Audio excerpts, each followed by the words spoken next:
It's a pleasure to be here and to see all you folks and all the young faces. That's, when you're in your 70s, it looks good to see young people, right? And my wife likes Washington, D.C. because there are young people around, and so it makes a difference. So it's very nice that you're all here and going to have a couple days of a real intense conference. That's wonderful. And the DOE is very proud of this program. I have to tell you that we all feel very strongly that it's an important program. It's addressing a need in this country which is very, very strong. We recognize that in some sense having computers is a trivial part of computation. It's really the people who do it that are important, and we find it in our interactions with industry that's really the main problem often, is that they just don't have the talent that's needed. They're willing to spend the whatever millions of dollars to buy a machine, but they don't have the people that can do this kind of thing. But in our world, in the science world, we of course are using these computers, using high performance computing in a variety of ways. And I don't know how many of you know about the Higgs particle and what's involved in that problem. To me, it's an absolutely fascinating problem, and it's just being able to do it is a tour de force. And so I just go through the numbers for a minute. Because it's so fascinating to me. First of all, you have to remember that the ring in which these protons are circulating is about 25 kilometers long, and of course going at the velocity of light, which is 3 times 10 to the fifth kilometers per second. So when you divide that out, you get about 8 times 10 to the minus fifth seconds per time for going around the ring. And so that gives you one number, but you have to remember that you're not just counting one bunch in the ring. This ring holds at least 500 bunches. Last time I looked, we were up to about 500.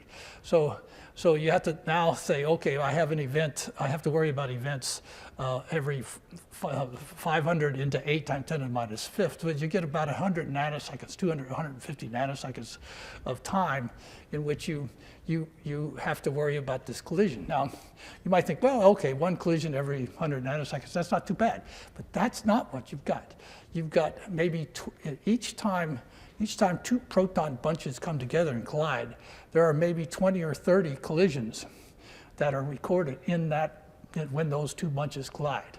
And so you have to, in that 100 to 200 nanoseconds, you have to analyze each of these things by tracing back the tracks that are in your detectors, so you can pick out the different collisions, right? So you have to isolate the collisions, and then you have to figure out which one you want to keep, because vast majority of the collisions are not energetic enough to create a Higgs.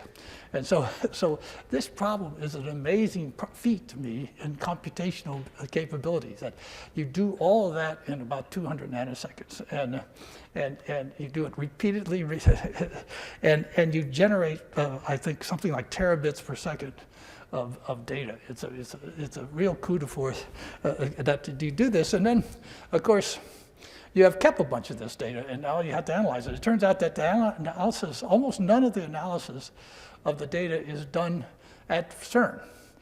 In fact, we think about 25% of the analysis of the data analysis was done in the United States, at Fermilab and Brookhaven, and all of their university friends and colleagues. And so it's an amazing thing that out of all that you find this famous particle called the Higgs particle.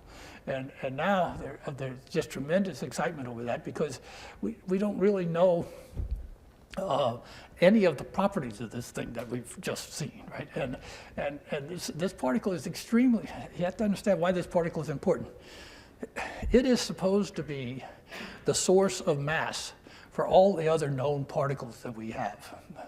Electrons, the whole leptons, electrons, muons, taus, the quarks, and the gluons, the W and Z.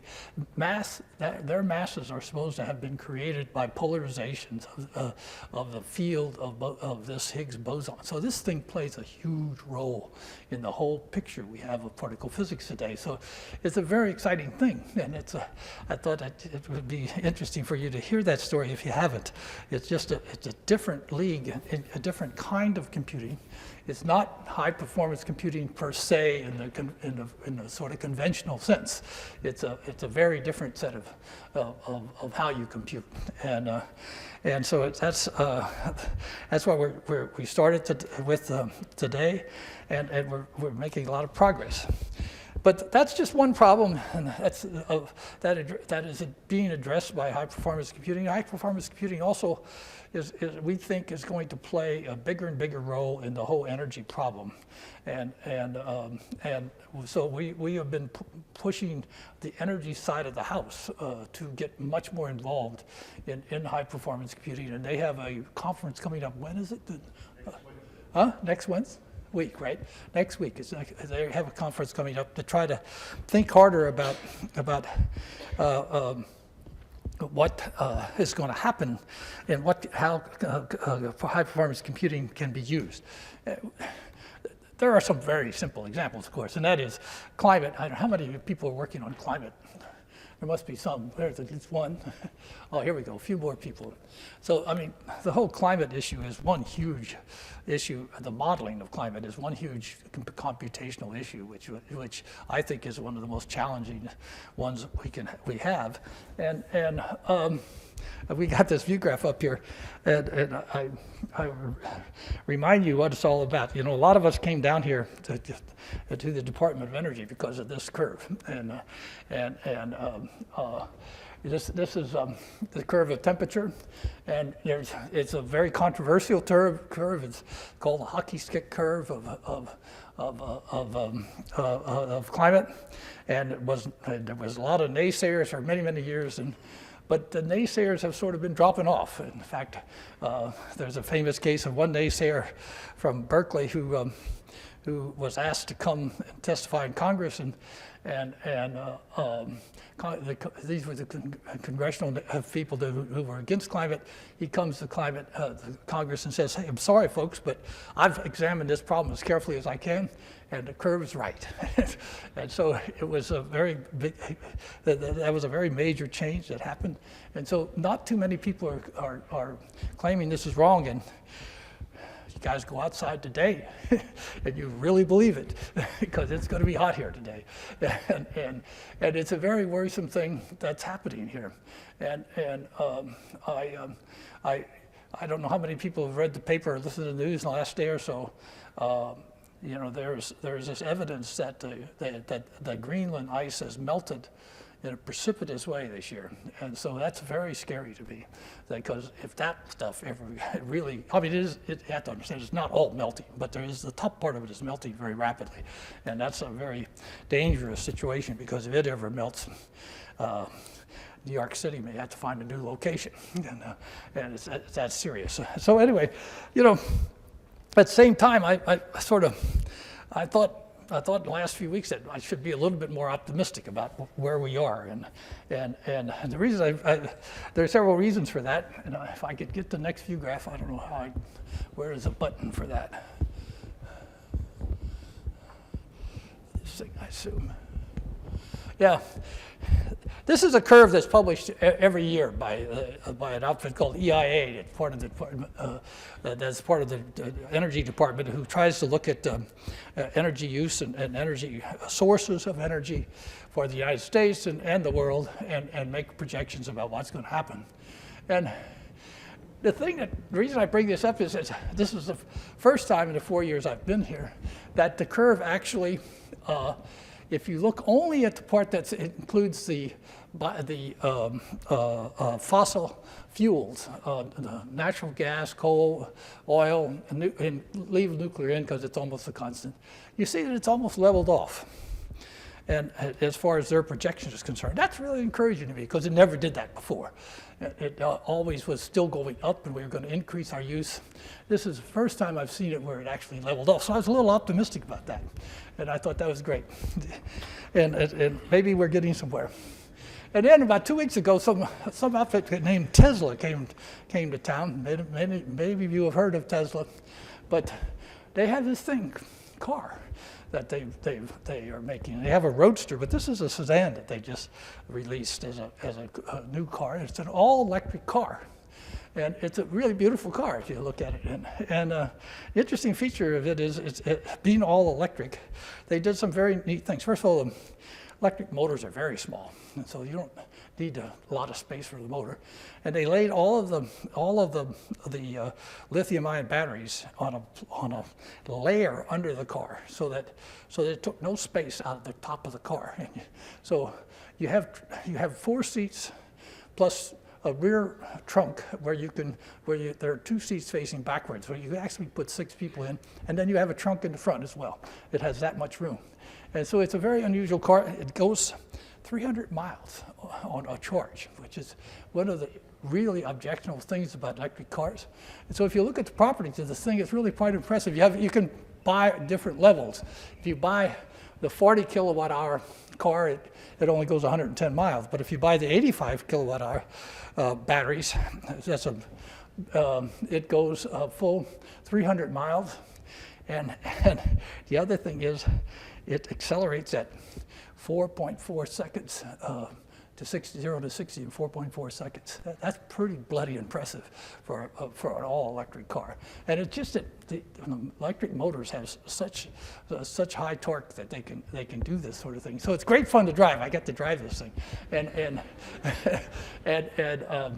it recharges at roughly, with a regular charger, 220 volt charger at 60.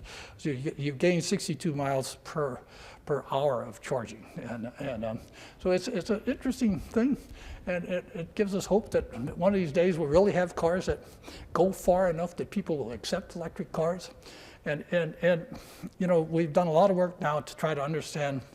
There's been a lot of work in the literature trying to understand when electric cars, how they compare to gasoline cars.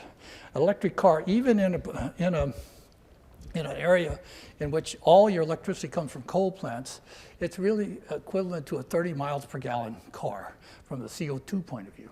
So it's, you know, you're gaining a little, even in that case, which is the absolute worst case possible. So it's a fascinating thing. So anyway, I really think this is a major advance, and it's very interesting. There's lots of other things going on and I can't really talk about it. I only have 5 minutes left. In the energy world, we've had this program called $1 a watt, and we really are getting there to it. And that's $1 a watt installed. That's cost, not profit hasn't been added, but the cost is $1 a watt installed.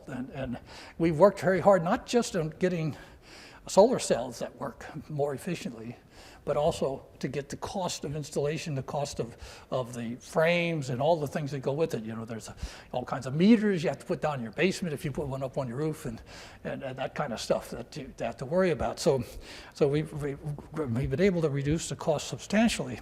And it's a similar story for wind. Wind is also continually coming down. And the only way we can win in this game, in my opinion, is to drive things to cost competitiveness. We have a Congress who can't do anything. I mean, let's face it, they can't do anything. They'll never pass anything like a cap and trade or a tax on carbon. They're not incapable of it. And so the only thing we can do is use American ingenuity and competitiveness to drive cost out of things. And one of my favorite things that we need to drive costs out of right now is the issue of how to use flue gas to do something with it and sequester the CO2. And there's an interesting, there's an initial way of going at that we would very much like to see happen But it's a very it's at the moment not economically viable, and that's the issue that has to be addressed. And there's this business called enhanced oil recovery. And if you haven't heard about it, it's an interesting thing. Here's what we do in Texas today. There's an area around the Four Corners section of New Mexico, Colorado, Utah, and Nevada? I can't remember, it was 4 states. Anyway, there's that right there, Telluride ski areas nearby. In that area, there are wells which have been drilled, which take CO2 out of the ground. And it's taken and put in a pipeline, sent down to Texas, to the oil fields in Texas, and this CO2 is used for enhanced oil recovery. How do they use it? Well, it's a very interesting thing that how this works. It turns out that if you take the oil and do the normal thing of trying to get whatever oil you can get out of the ground by letting the pressure push it out, you only get about 15% of the total oil that's there. So there's a lot of oil still available, but it's too viscous and there's not enough pressure to push it up. So what you do with CO2 is you push it in the ground, and then it turns out that there's a weird piece of chemistry about CO2, and that is if you push on it hard enough, it actually becomes supercritical, and it becomes miscible with oil, which means that it will dissolve into the oil. What does that do? Well, what turns sluggish oil into fluid oil, right? So now you can get this mixture to come out. The beautiful thing about it, it comes out, you lower the pressure, CO2 comes back out of the oil. And so you can just reuse the CO2, or you could shove it down the hole when you're finished and leave it. So it's a fascinating business. So my view is, whoa, what are we doing pumping the CO2 out of the ground and, with a pipeline to Texas? Can't we get the CO2 from our power plants all over the country? Well, the answer is, the reason we can't at the moment is that CO2 coming out of the ground and at the Four Corners part of the United States is $10 a ton. And the current estimated number for how to capture CO2 from a power plant is more like 60. And that means that just isn't economically viable at the moment to compete in the marketplace. And so we've got to figure out a way, and we've got to find some way to change the dynamics here and reduce that cost and find some other techniques that are better at sequestering CO2. Capturing CO2, that's the big thing. Sequestering will be done in enhanced oil recovery, but the capture is very, very important. Anyway, this gives you a glimpse of the kinds of things from particle physics all the way to these very applied issues of what the DOE is about these days. And I think I think Steve Chu has been a tremendous leader of the department over the last 3 or 4 years. He came to the department determined to try to do something about energy. I think he's created a enthusiasm and desire on the part of the country to try to solve some of these problems. I think the most apparent one is, of course, the $1 watt program. But I think in general, he's done an excellent job of driving the department and the country to do something about these problems. Because I think we all agree, if we go back to that view graph, it doesn't look very hopeful if we don't do something about it. And so anyway, I welcome you all, and I hope you have a good conference. And we'll see what happens as function of time with your careers. I hope you have fantastic careers. You use high performance computing and other things that you would find go into in a helpful way to help this country solve these problems. Thank you.